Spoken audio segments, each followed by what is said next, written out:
আপনি আম গাছে উঠছেন, আম পারবেন?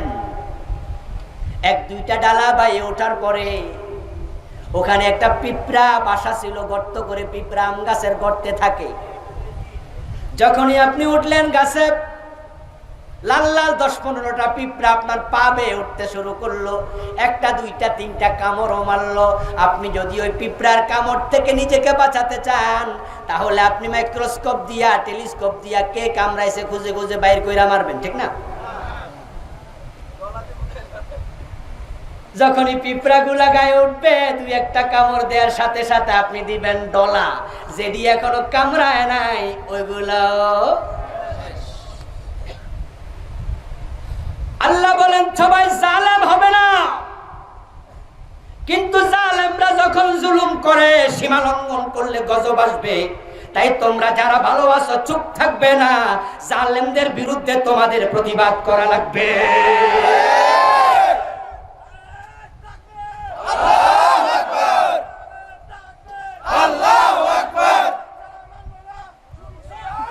আমার মুসলমান ভাইয়ের, আজকের পৃথিবীতে আর একটা জুলুম শুরু হলো। ওই জুলুমটা শুরু করেছে ফ্রান্সের রাষ্ট্রীয় সরকারের মদদে, রাষ্ট্রের মদদে শুরু হয়েছে। একটা রাষ্ট্রপ্রধান এত নিচে নামতে পারে এটা আমার জানা ছিল না। আমরা দেখেছি ফ্রান্সে রাসূল সাল্লাল্লাহু আলাইহি ওয়াসাল্লামের ব্যঙ্গচিত্র আঁকায়া ওয়ালের মাঝে পুলিশি প্রহরায় তারা তুলে রেখেছে। ফ্রান্সের শহরে রাসূলকে হেয় করার সিদ্ধান্ত রাষ্ট্র নিয়ে অপকর্ম শুরু করেছে। এটা রাসূলের উপরে জুলুম, চরম মানের জুলুম। বিশ্ব নবীর অপমান আল্লাহ সহ্য করবে না, গজব এসে যেতে পারে। ওই গজব থেকে বাঁচতে চাইলে তামাম পৃথিবীর সব ভালো মানুষগুলো প্রতিবাদী হওয়া দরকার।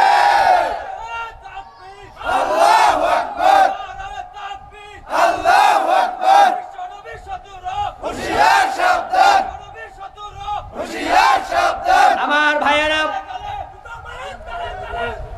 কারো সেন্টিমেন্টে আঘাত দেওয়ার নাম বাক স্বাধীনতা হতে পারে না। কারো ধর্মীয় অনুভূতিতে আঘাত দেওয়ার নাম বাক স্বাধীনতা হতে পারে না।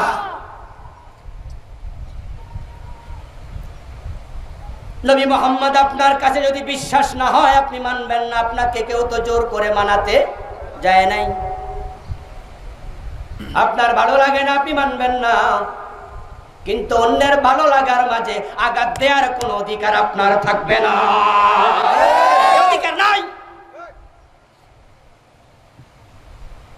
যদি আপনি ঘরে বসে থাকেন, চুপ করে থাকেন, প্রতিবাদ না করে, তাহলে প্রমাণ হবে আপনিও মৌন সাপোর্টার হয়ে গেছেন। আরবিতে একটি কায়দা আছে, নিয়ম আছে, আসসুকুতু নিসফুর রাজা।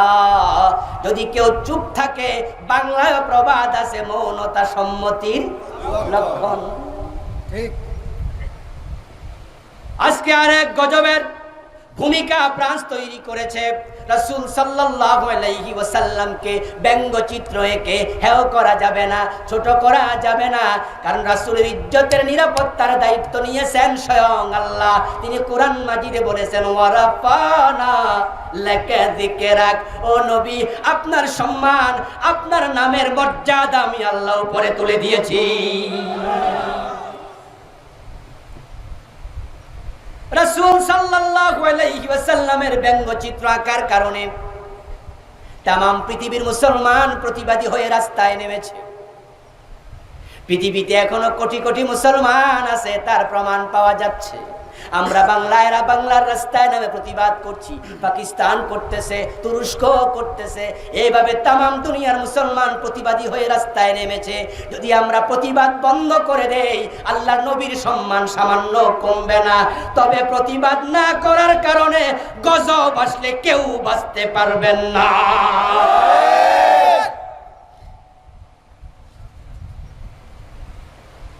আমরা আজকের মাহফিল থেকে তামাম পৃথিবীর মুসলমানদেরকে উদাত্ত আহ্বান জানাতে চাই। একটা রাষ্ট্রের মেরুদণ্ড হলো তার অর্থনীতি, ঠিক না? ফ্রান্সের যে পণ্যগুলো আছে আমরা বয়কট করতে চাই। রাসূলের অন্তরে যার মহব্বত, রাসূলের মহব্বত যার অন্তরে আছে, প্রান্তের সাথে কোন রকমের লেনদেন সে করতে পারে না। আপনারা যারা এখানে চিন্তাশীল গবেষক আছেন, ঔষধের দোকানে কোন কোন ঔষধ ফ্রান্সের, যারা বিল্ডিং বানান কোন কোন ইনস্ট্রুমেন্ট গুলো ফ্রান্সের, যারা মিল ইন্ডাস্ট্রি পরিচালনা করেন কোন কোন যন্ত্রপাতি ফ্রান্সের, যারা গাড়ি বানান গাড়ির কোন কোন যন্ত্র ফ্রান্সের। এইভাবে প্রত্যেকটি সেক্টরে ফ্রান্সের পণ্যগুলো চিহ্নিত করে ওই পণ্যগুলো যদি আমরা বয়কট করা শুরু করে দেই, পৃথিবীতে প্রায় 200 কোটি মুসলমান ফ্রান্স পঙ্গু হয়ে যাবে। হাজার হাজার কোটি বিলিয়ন ডলার তাদের বিপর্যস্ত হবে। তারপরে এবার আমরা নিয়মতান্ত্রিক পন্থায় প্রতিবাদ করব। আযাব গজব থেকে বাঁচতে হলে আমাদেরকে অন্যায়ের প্রতিবাদ করতেই। আমার বন্ধু, আল্লাহ পাক রব্বুল আলামিন অতীতের জাতিকে গজব দিয়ে আমাদের সতর্ক করছেন। যদি আমরা অপরাধ করি, জুলুম করি, অপরাধ থেকে ফিরে না আসি, গজব আমাদের উপরেও আসতে। আরেকটি কারণে গজব আসে, যেটা বললাম, পরীক্ষা। আল্লাহ পাক রব্বুল আলামিন মাঝে মাঝে বিপদ মুসিবত দিয়ে আমাদের ঈমানের পরীক্ষা করবেন, এমন আলোচনা আল্লাহর কোরআনে আছে না নাই? আমার সাথে তেলাওয়াত করুন, পড়ুন যারা পারেন। ওয়ালা নাবলুওয়ান্নাকুম বিশাইইম মিনাল খাউফি ওয়াল জুই ওয়া নাকসিম মিনাল আমওয়ালি ওয়াল আনফুসি ওয়াস সামারাত ওয়া বাশশিরিস সাবিরিন। বলেন সুবহানাল্লাহ। সুবহানাল্লাহ। আহাসিবান নাসু আন ইউতরাকু أن يقولوا آمنا وهم لا يفتنون। আল্লাহ তাআলা বলেন, মানুষ কি মনে করেছে ঈমান এনেছি বললে ছেড়ে দেব? তাদের ঈমান আসল না ভেজাল, আমি কি পরীক্ষা করব?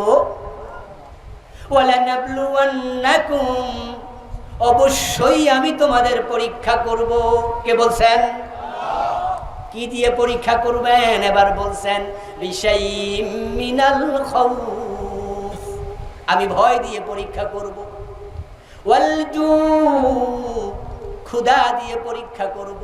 ওয়া নাকসিম মিনাল আমওয়ালি ওয়াল আনফুসি ওয়াস সামারাত, পরীক্ষা করব তোমাদের জান এবং মালের ক্ষতি দিয়ে। এই করোনা ভাইরাস এসেছে, জালেমদের জুলমের প্রতিফল এটা হতে পারে, হওয়ার সম্ভাবনাই বেশি। কারণ আমরা দেখেছি, আলহামদুলিল্লাহ আলহামদুলিল্লাহ আলহামদুলিল্লাহ, পৃথিবীতে মুসলমান রাষ্ট্রের সংখ্যা কয়টা? ওআইসি সদস্য সংখ্যা কত? 57। ওআইসির সদস্যশিপ পায় নাই এমন মুসলিম রাষ্ট্র আছে। তাহলে যদি আমরা কমপক্ষে 57টা ধরি, আপনি তাকিয়ে দেখুন, এই করোনা ভাইরাস ইরান ছাড়া আর কোন মুসলিম রাষ্ট্রে ব্যাপকভাবে ছড়ায় নেই।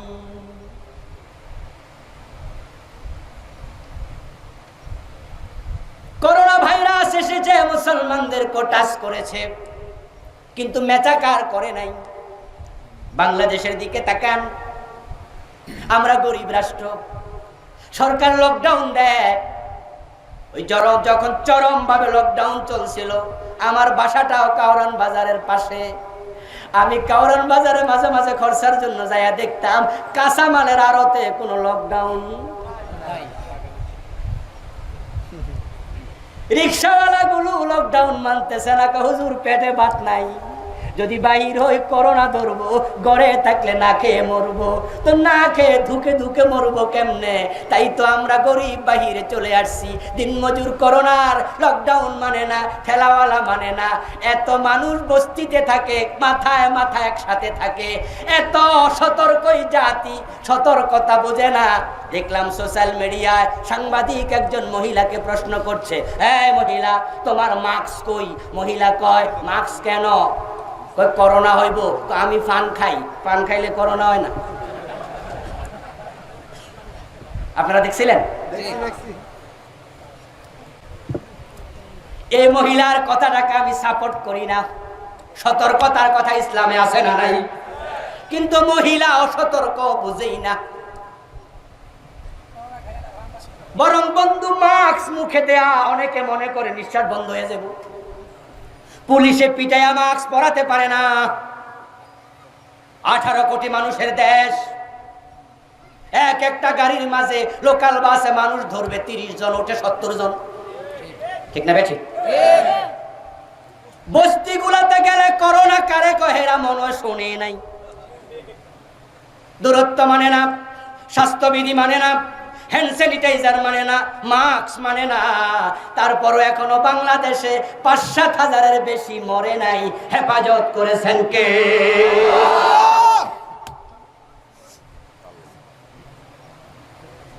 এবার বলুন তো, আমেরিকার নিউ ইয়র্ক সিটির মানুষ আমাদের মতো অসচেতন নাকি সচেতন?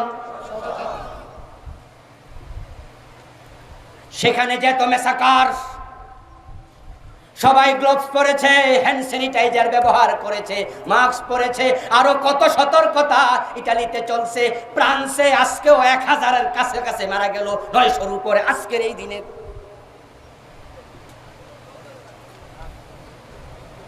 আমার ভাইয়েরা, আপনাদের একটা কথা আমি স্মরণ করিয়ে দিতে চাই, সেটা হলো আমরা মুসলমান যারা এফেক্টেড হয়েছি, আমরা জালেম নই, আমরা প্রতিবাদ করেছি।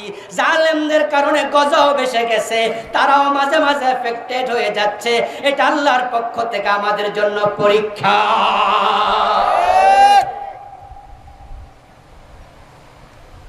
আল্লাহ বলে, আমি জানমালের ক্ষতি দিয়ে পরীক্ষা করব। তোমরা মুমিন যদি পরীক্ষায় পড়ে যাও, পরীক্ষায় পড়ে গেলে কাজ কি? হতাশ হওয়া, হাউতাশ করা, হায় হোসেন করে বুক থাপড়ানো, গায়ের জামা ছেঁড়া না। বন্ধু, যখন আমরা বিপদে মুসিবতে পড়ি তখন আমাদের কাজ কি হবে? আল্লাহ তাআলা বলেন, সবাই আমার সাথে পড়ুন, ইযা আসাবাতহুম মুসিবাতুন ক্বালু ইন্না লিল্লাহি ওয়া ইন্না ইলাইহি রাজিউন। আওয়াজ দিয়ে বলেন সুবহানাল্লাহ। বিপদ মুসিবত কি আমাদের নাই? রাসূল সাল্লাল্লাহু আলাইহি ওয়াসাল্লামের মতো মহামানব গাদার পিঠে ওঠার সময় পিছল খেয়ে পড়ে গেছেন, পড়ে তিনি পায়ে ব্যথা পেয়েছেন, পাটা মস্কায়া গেছে। নবী মুহাম্মদুর রাসূলুল্লাহ কয়েক ওয়াক্ত নামাজ মাটিতে বসে বসে পড়া লাগছে, দাঁড়ানোর ক্ষমতা ওনার ছিল না। রাসূল সাল্লাল্লাহু আলাইহি ওয়াসাল্লাম যদি পিছল খায়া পড়তে পারে, পা মস্কাতে পারে, বিপদ মুসিবত আপনার হতে পারে না? আল্লাহ তাআলা রাসূল সাল্লাল্লাহু আলাইহি ওয়াসাল্লামকে সন্তান দিয়েছেন মোট 7 জন, 4টা মেয়ে, বাকিটা কই হলো? সব আমার দিয়ে কইবেন। 7 জনের মাঝে মেয়ে কয়টা? ছেলে কয়টা? 3 জন ছেলে, 4 জন মেয়ে। সন্তানের মৃত্যুর খবরের মতো দুঃসংবাদ বাবার কাছে দুনিয়াতে আর একটাও নাই। সন্তানের লাশের মতো ভারী কোন জিনিস বাবার কাঁধে আর নেই। ওই নবী মুহাম্মদুর রাসূলুল্লাহ সাল্লাল্লাহু আলাইহি ওয়াসাল্লামের 7 জন সন্তানের মাঝে ওনার জীবদ্দশায় আল্লাহ 6 জন কেড়ে নিয়েছেন। রাসূলুল্লাহ নিজে 6 জনের লাশ দাফন করছে। সন্তান বাবার সামনে থেকে কেড়ে নেওয়া বড় বিপদ। এই বিপদ আল্লাহ নবীকেও,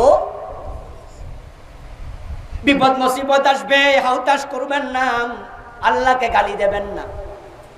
অনেকে রাগ হয়ে যায়, আল্লাহর উপরে গোসা হয়ে বলে, আল্লাহ বুঝি শুধু আমারে দেখলো, বলে কি না? অনেকে বলে, হুজুর আমি তো নামাজ ছাড়ি না, হুজুর আমারে তো বিপদ কেন? আমি বলবো, দোস্ত শোনো, নবী মুহাম্মদুর রাসূলুল্লাহর জীবনের দিকে তাকাও। জন্মের আগে বাবা নাই, জন্মের কিছুদিন পরে তো 5 বছর বয়সে মা নাই, দাদার বাড়িতে গেলেন, 8 বছর বয়সে দাদা নাই, মা হারা, বাবা হারা, চাচা হারা, দাদা হারা, আমার প্রিয় নবী মুহাম্মদুর রাসূলুল্লাহ সন্তান হারা। যখন আপনার সন্তান আল্লাহ কেড়ে নেয় আর আপনি ধৈর্য ধরতে পারেন, করোনায় আপনি মারা যাবেন, সন্তান মারা যাবে, বিপদ আসবে, মুসিবত আসবে, আপনার দায়িত্ব কালু ইন্না লিল্লাহ, বিপদ দেখে বলবে আমি তো আল্লাহর জন্য, ওয়া ইন্না ইলাইহি রাজিউন, আমার সন্তান নয়, আমার বাবা নয়, শুধুমাত্র আমাকেও যাওয়া লাগবে। মায়ের কোল থেকে সন্তান ফেরেশতা কেড়ে নেয়, আল্লাহর জিম্মায় যখন রূহটাকে রাখে, আল্লাহর কাছে গিয়ে রিপোর্ট জমা দেয়, আল্লাহ অমুক গ্রামে সন্তান জান কবজের জন্য আমাকে পাঠাইছ, আমি আজরাইলের পক্ষ থেকে জান কবজ করেছি, আমি আজরাইলের সহযোগী, ও আল্লাহ আজরাইলের মাধ্যমে আপনার কাছে রিপোর্ট পেশ করলাম। রিপোর্ট পাওয়ার পরে আল্লাহ তাআলা জিজ্ঞাসা করেন, আকাবাতুম ওয়ালাদা আবদি আকাবাতুম সামরাতা ফুয়াদিহি, ও আমার ফেরেশতা, আমার বান্দার কলিজার ধন বুঝি তুই কেড়ে নিয়ে আসছস? প্রশ্ন করে কে? একটু জোরে বলেন, প্রশ্ন করে কে? আল্লাহ। সন্তান কলিজার ধন, আল্লাহ কয় সামরাতা ফুয়াদি, তার হৃদয়ের ফল। ও আমার ফেরেশতা, আমার সন্তান, আমার বান্দার সন্তান কেড়ে আনছিস, তার কলিজার টুকরাটা কেড়ে নিয়ে আসছিস তার কোল থেকে। ফেরেশতা তখন বলে, হ্যাঁ খোদা, এটা তো আপনার অর্ডার। আল্লাহ এবার প্রশ্ন করেন, মাযা ক্বালা আবদি, এত বড় বিপদ দেখার পরে আমি আল্লাহর ব্যাপারে আমার বান্দার ধারণা কি, সে কি বলেছে আমাকে একটু শোনা। ফেরেশতা বলে, হামেদাকা ওয়াস্তারজা, ও আল্লাহ সন্তানের মৃত্যুর খবর শুনেছে বাবা, গাজীপুর বাজারে ব্যবসা করে, বাড়ি থেকে মোবাইলে জানানো হলো তোমার ছেলেটা পানিতে ডুবে মারা গেছে, হয় না? অ্যাক্সিডেন্ট করে মারা গেছে। মায়ের কোল সন্তান চলে যাচ্ছে, মা নিজের চোখে দেখছে কিভাবে তার নিঃশ্বাস উঠতেছে নামতেছে, হঠাৎ করে চলে গেছে। আল্লাহ বলেন, ওই মৃত্যু দেখে, মৃত্যুর কথা শুনে আমার বান্দা কি বলেছে আমারে শোনা, কারণ আমার বান্দা তো জানে আমি আল্লাহর অর্ডার ছাড়া কারো মৃত্যু হয়। ফেরেশতা বলে, আল্লাহ আজকে যে বাচ্চাটাকে কেড়ে আনলাম, তার মৃত্যু দেখে তার মা তার বাবা পড়েছে ইন্না লিল্লাহি ওয়া ইন্না ইলাইহি রাজিউন। আল্লাহ বলে, সে আমার উপরে খুশি, আমার উপরে নারাজ হয় না, সে আসার জন্য ঘোষণা দিয়ে বসে আছে। ও আমার ফেরেশতারা, এত বড় বিপদ দেখে আমার উপরে আমার বান্দা নারাজ হয় নাই। ইবনু লাহু ফিল বাইতি জান্নাতিল, ইবনু লাহু বাইতান ফিল জান্নাহ ওয়া সাম্মুহু বাইতাল হামদ, আমি খুশি হইয়া অর্ডার করলাম জান্নাতের মাঝে এর পুরস্কার হিসাবে একটা ঘর আমার বান্দার জন্য বানায়া দাও। সুবহানাল্লাহ। বিপদ আসবে, মুসিবত আসবে, ধৈর্য ধরতে হবে। রাসূলুল্লাহ সাল্লাল্লাহু আলাইহি ওয়াসাল্লাম বলছেন, ইন্না ইজামাল জাযা মা ইজামিল বালা, যার বিপদ যত বড় তার পুরস্কারও তত বড়। বিপদ কে দেয়? আল্লাহ। কথা বলতে হবে, বিপদ কে দেয়? আল্লাহ। আরে গরিব মানুষ রিকশা কিনছে, অনেক দিনের শখ একটা ফেডেল ব্যতীত ইঞ্জিনওয়ালা রিকশা কিনবে, টাকা জমায় জমায় রিকশাটা কিনছে। স্বপ্নের বাস্তবায়নে মনে আনন্দ ধরে না, যাত্রী নিয়ে গাজীপুরে যাচ্ছে, রাস্তায় উঠছে, পিছন দিয়া ট্রাকে ধাক্কা দিয়া ধুমরে মুসরে শেষ করে দিল। ওই গরিব মানুষটার জন্য এটা বড় বিপদ।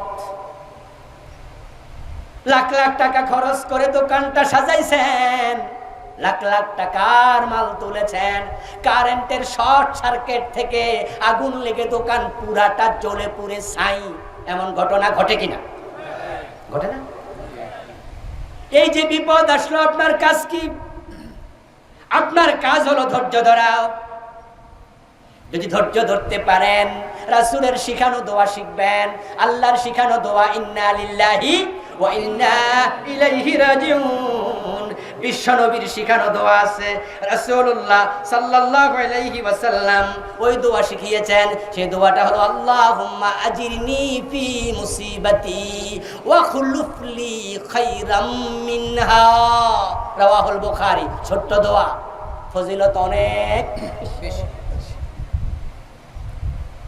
এই হাদিসটা রিওয়ায়াত করেছেন মা উম্মু সালামা। উম্মু সালামা রাসূলের স্ত্রীদের একজন, আমাদের মা। কি নাম? কথা বলতে হবে। উম্মু সালামা। মা উম্মু সালামা বলেন, আমার স্বামী আবু সালামা, রাসূলের স্ত্রী, তার আগের স্বামী আবু সালামা কোন একদিন আমার ঘরে ঢুকলেন। স্বামী ঘরে আসলো, মনে খুব আনন্দ, চেহারা হাস্যাস বাস্যাস। আমি জিজ্ঞেস করলাম, আবু সালামা, আজকে তোমাকে এত খুশি খুশি লাগে কেন? আবু সালামা বললেন, রাসূল থেকে একটা হাদিস শুনেছি, ওই হাদিসটা শুনে আমার মন আজকে আনন্দে ভরে গেছে। কারণ কত বিপদ কত সময় আসে, ওই বিপদের সময় কোন দোয়া পড়লে আল্লাহ খুশি হয়, ওই দোয়াটা আজকে শিখেছি। উম্মু সালামা বলে, দোয়াটা আমাকেও শিখাও। আবু সালামা বলেন, দোয়াটা হলো বিপদ আসলে তুমি পড়বে আল্লাহুম্মা আজিরনি ফি মুসিবাতি। বাংলা অর্থ হলো, ও আমার আল্লাহ, এই মুসিবতে তুমি আমাকে সাহায্য করো। মুসিবতে আমাকে সাহায্য করো মানে মুসিবত থেকে বাঁচাও, পরিত্রাণ দেও। আরেকটা অংশ, ওয়াখলুফলি খায়রাম মিনহা, এই মুসিবতে তুমি যা কেড়ে নিয়েছো তার চেয়ে উত্তম কিছু আমাকে দিয়ে দাও। সুবহানাল্লাহ পড়বেন না? সুবহানাল্লাহ। আচ্ছা আমার ভাইরা বলুন তো, বিপদে পড়ে যা হারাইছেন তার চেয়ে উত্তম কিছু দেয়ার মালিক, দেয়ার ক্ষমতা আল্লাহর আছে না নাই? আছে। উম্মু সালামা বলেন, দোয়াটা আমি মুখস্থ করে নিলাম। কয়েকদিন পরে আমার স্বামী আবু সালামা মারা গেলেন। একজন নারীর কাছে স্বামীর মৃত্যুর সংবাদ বড়ই কষ্টের, বড়ই দুঃখের। স্বামী হলো এমন একজন মানুষ যাকে ছাড়া একজন নারীর জীবন চলে না, যদি চলে সেটা খোরাইয়া খোরাইয়া চলে।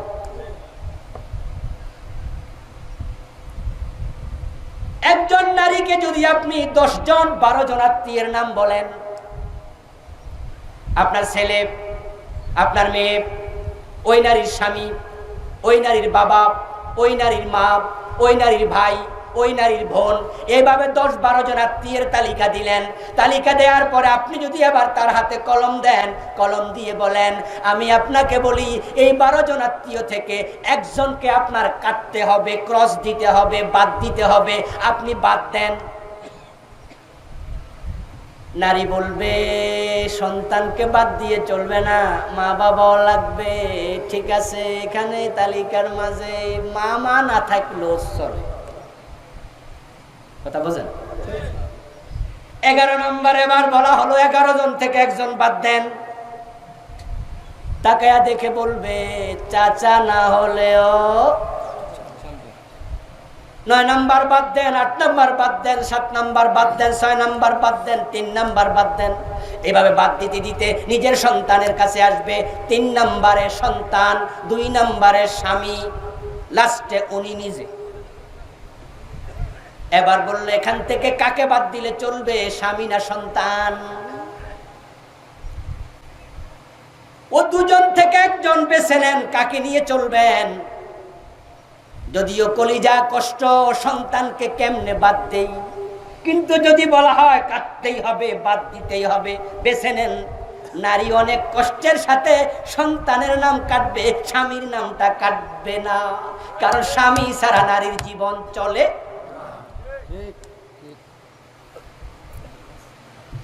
উম্মু সালামা বলেন, আমার স্বামী মারা গেল, এর চেয়ে বড় মৃত্যু কঠিন সংবাদ আর কি? কিন্তু রাসূলের ওই দোয়াটা আমার মনে পড়ে গেল। ওই কঠিন বিপদে আমি পড়লাম, আল্লাহুম্মা আজিরনি ফি মুসিবাতি ওয়া খুলুফ লি খাইরাম মিনহা। এই দোয়াটা পড়ার পরে উনি তো আরব দেশের মানুষ, আরবিতে কি দোয়া পড়ছে এটা তো বোঝেই। স্বামীর কবর দেয়া হলো। রাতের বেলায় শুয়ে শুয়ে উনি ভাবেন, আমি আল্লাহর কাছে দোয়া করছি, আল্লাহ বিপদ থেকে আমাকে পরিত্রাণ দাও, এর চেয়ে ভালো কিছু আমারে দাও। আমার স্বামী আবু সালামা অনেক বড় ভালো মানুষ, অনেক চরিত্রবান, অনেক বুদ্ধিমান, গুণের অভাব নাই। আমার চোখে এর চেয়ে ভালো স্বামী আর কে, আমি নিজেও বুঝতে পারছিলাম না। দোয়া তো করেছি। কয়েকদিন যেতে না যেতে আমার ইদ্যত যখন শেষ হয়, নবী মুহাম্মদুর রাসূলুল্লাহ আমার ঘরে ঢুকে বলেন, উম্মু সালামা আমি তোমাকে বিয়ের প্রস্তাব দিচ্ছি।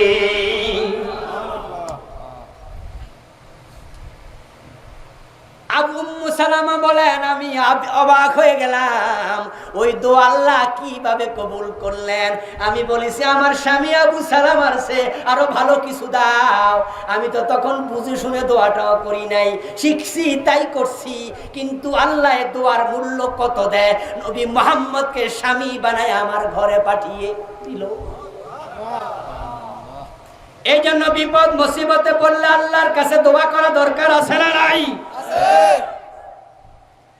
হাদিসের দোয়া উসলাহুল মুমিন, দোয়া হলো মুমিনের কাছে অস্ত্রের মতো। বিপদে মুসিবতে পড়ে দোয়া শিখিয়েছেন আল্লাহ নিজে। হযরতে ইউনূস আলাইহিস সালাম মাছের পেটে একটা দোয়া করছে, ওই দোয়াটার নাম হয়ে গেছে দোয়ায়ে ইউনূস। আমার সাথে বলুন, লা ইলাহা ইল্লা আনতা সুবহানাকা ইন্নী কুনতু মিনাজ জালিমিন। বলেন সুবহানাল্লাহ। ইউনূস আলাইহিস সালাম মাছের পেটে ছিলেন 40 দিন। কয়দিন? 40 দিন। মাছটা ছোট মোটো মাছ না বড় মাছ? বড়। ফালতাকামাহুল হুত ওয়া হুয়া মুলিম। আল্লাহ কোরআনে বলেন, এমন বড় মাছ, ছোট বাচ্চার মুখে চকলেট দিলে হে দাঁত মাত ভালো ওঠে নাই, চকলেট দেওয়ার পরে একটু তাকায়া দেখবেন চকলেটটার সাবাইছে না গিলছে? আল্লাহ বলেন, লোকমা যেমন গিলে ফেলে মানুষ, ওই মাছ ইউনূস নবীকে গিলে ফেলেছে। গেলার জন্য মাছকে অর্ডার করেছেন কে? আল্লাহ। পেটের ভিতরে চলে গেল, অন্ধকার, বাতাস নাই, অক্সিজেন কোত্থেকে আসবে? সেখানে আল্লাহ নিজে ব্যবস্থা করলেন। জেলখানায় সরকার নেয়, খাবার খাওয়ার দায়িত্ব কার? কথা কয় না রে ভাইরা। জেলখানা বানাইছে কে? পুলিশ ধরে তারপরে জেলে নেয়, সরকার নেয়। যেমন আপনি আর আমি যদি কাউকে ধরি বাড়িতে চোর ঢুকছে, হেরে ধইরা ডাইরেক্ট গাজীপুর জেলখানার গেটে নিয়ে যদি কই ও জেলখানার পুলিশ ঢুকাও, ঢুকে সিস্টেম নাই। আপনি সরকারের কাছে দেন, সরকার ঢুকাবে। আর জেলে যখন সরকার নেয় তখন সেখানে 2 বেলা খাবারের ব্যবস্থাও করে সরকার। আল্লাহ ইউনূস নবীরে মাছের পেটে নিস, অক্সিজেন লাগলে সাপ্লাই দেবেন কে? আল্লাহ। বাতাস লাগলে সাপ্লাই দেবেন কে? আল্লাহ। খাবার লাগলে সাপ্লাই দেবেন কে? আল্লাহ। ইউনূস নবী মাছের পেটে 40 দিন চলে গেল। ওনার মনে পড়ে গেল, কাজটা তো আমি ঠিক করি নাই। আমার যে এলাকায় দাওয়াতি কাজের দায়িত্ব, ওই এলাকার নাম ছিল নিনুয়া। আমি ওই নিনুয়া নামক এলাকা অতিক্রম করে চলে যাচ্ছিলাম নৌকায় চড়ে। আল্লাহর অনুমতি নেই নাই, তিনি আমার উপর রাগ করেছেন, তাই আমাকে মাছের পেটে ঢুকাইয়া দিছে। আমি অন্যায় করে ফেলেছি, তাই মাছের পেটে বলে, লা ইলাহা ইল্লা আনতা সুবহানাক। ও আমার আল্লাহ, তুমি ছাড়া ইলাহা নাই, পুত পবিত্র তুমি। ইন্নী কুনতু মিনাজ জালিমিন, আমি অন্যায় করে ফেলেছি। বিপদ মুসিবত যখন আসবে আত্মসমালোচনা করবেন, আমার অপরাধ আসছে কিনা,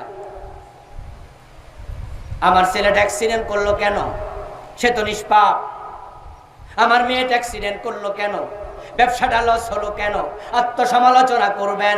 আপনার ছেলে নিষ্পাপ, আপনার মেয়ে নিষ্পাপ। অনেক সময় এমন হয় বাপের অপরাধের কারণে সন্তানের উপর আল্লাহ গজব দিয়ে দেয়, কারণ সন্তান আপনার সম্পদের মতো। আত্মসমালোচনা করি ইউনূস আলাইহিস সালামের মতো বলুন, ইন্নী কুনতু মিনাজ জালিমিন। আল্লাহ তাআলা কোরআন মাজিদে বলেন, ইউনূস যদি ইস্তিগফার না করত, লাউলা আন্নাহু কানা মিনাল মুসাব্বিহিন লালাবাসা ফি বাতনিহি ইলা ইয়াউমি ইউবআসুন। ইউনূস যদি তাসবিহ না পড়তো, ইস্তিগফার না করতো, ক্ষমা না চাইতো, মাছের পেটে আমি আল্লাহ কিয়ামত পর্যন্ত বন্দী করে রেখে দিতাম। কিন্তু আমার ইউনূস যখন ইন্নী কুনতু মিনাজ জালিমিন বলল, আমি আল্লাহ দেরি করি নাই, আমার রহমতের সাগরে জোয়ার উঠে গেছে। আমি মাছকে বলেছি, ও মাছ তীরে চলে যা, আমার ইউনূসকে বমি করে দে। ফাস্তাজাবনা লাহু ওয়া নাজ্জাইনাহু, পারেন না মিনাল গামবি ওয়া কাযালিকা নুনজিল মুমিনিন। আল্লাহ আবার আমাদেরকে বলে, দুনিয়ার মানুষ ও কুরআনওয়ালারা শোনো, আমি ইউনূসের ডাকে সাড়া দিয়েছি, তাকে মাছের পেট থেকে মুক্তি দিয়েছি। ওয়া কাযালিকা নুনজি, অনুরূপভাবে তোমরা যদি বিপদে পড়ে যাও, ক্ষমা চাইলে তোমাদেরকে মুক্তি দিয়ে দেব। দোয়া লাগবে, দোয়া। এখন করোনা ভাইরাস থেকে বাঁচতে চাইলে আল্লাহর কাছে দোয়া করতে হবে। আল্লাহুম্মা ইন্নী আউযু বিকা মিনাল বারাস ওয়াল জুনুন ওয়াল জুযাম ওয়া মিন সাইয়িল আসকাম। বেশি বেশি সাদাকা করতে হবে, সাদাকা সাদাকা। দাউ মারদাকুম বিস সাদাকা। অসুখ হয়েছে, ডাক্তারের কাছে যাবেন, ঠিক আছে, ঔষধ কিনবেন, তাও ঠিক আছে, কিন্তু মাথায় রাখুন, আল্লাহ যদি সুস্থ না করে, ঔষধে সুস্থ করার ক্ষমতা নাই। তা রাসূলুল্লাহ বলেন, দাউ মারদাকুম বিস সাদাকা। তুমি ডাক্তারের কাছে যাও, ঠিক আছে, তবে আমি নবী মুহাম্মদ বলি, সাদাকা করার মাধ্যমে রোগের চিকিৎসা করো।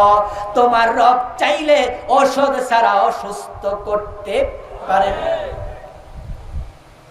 as-sadaqatu taruddul bala।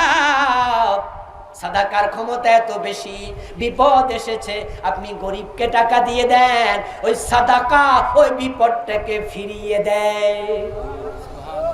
as-sadaqatu tudfi ghadabar rabb। আপনার রব আপনার উপরে রাগ হয়ে গেছে, আপনি বুঝেছেন এমন কাম আমি করছি, আল্লাহ খুশি হতে পারে না। আল্লাহর হাবিব বলে, তুমি সাদাকা করো, বিশেষত গোপনে করো। as-sadaqatus sirr, গোপন সাদাকা, সাদাকাতুস সির তুতফি গাদাবুর রাব, তুতফি গাদাবার রাব। গোপনে সাদাকা করলে আল্লাহর রাগটা কমে যায়। বিপদ থেকে বাঁচতে চাও দোস্ত, সালাতুল হাজত পড়ো। রাসূল সাল্লাল্লাহু আলাইহি ওয়াসাল্লাম যখন বিপদ দেখতেন, নামাজে দাঁড়িয়ে যেতেন।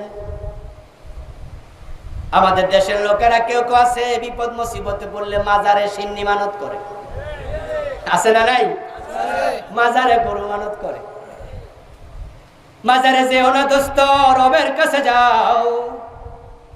কেউ ফিরে না খালি হাতে, খাজারে তোর দরবারে, এমন গান গায় এবং বিপদে পড়লে আজমির শরীফে চলে যায়, এমন মুসলমানের সন্তানও আছে। অথচ রাসূল কি বলেন, আকরাবু মা ইয়াকুনুল আবদু মির রাব্বিহি ওয়া হুয়া সাজিদ ফাকসিরুদ দুআ, রাওয়াহু মুসলিম।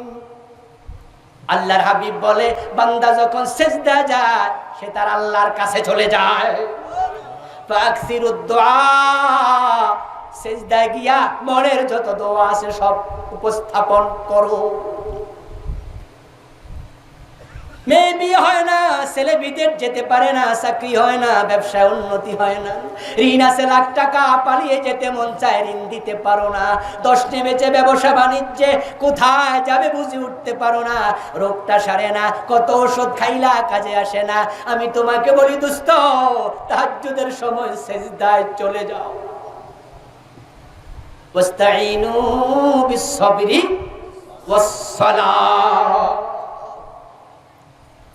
সিজদা গিয়ে চোখের পানি ছেড়ে দাও, রবের কাছে দরখাস্ত পেশ করো সিজদায়, আল্লাহ আমার বিপদটা সারাইয়া দাও, ও আল্লাহ আমার রোগটা তুমি সারাইয়া দাও, মেয়ের বিয়ের ব্যবস্থা করে দাও। ছেলে চাকরির দরখাস্ত দেয়, দরখাস্ত দিতে দিতে টাকা শেষ, কত জায়গায় ব্যাংক ড্রাফট চায়, চাকরি হয় না, আবার ব্যাংক ড্রাফট 1000।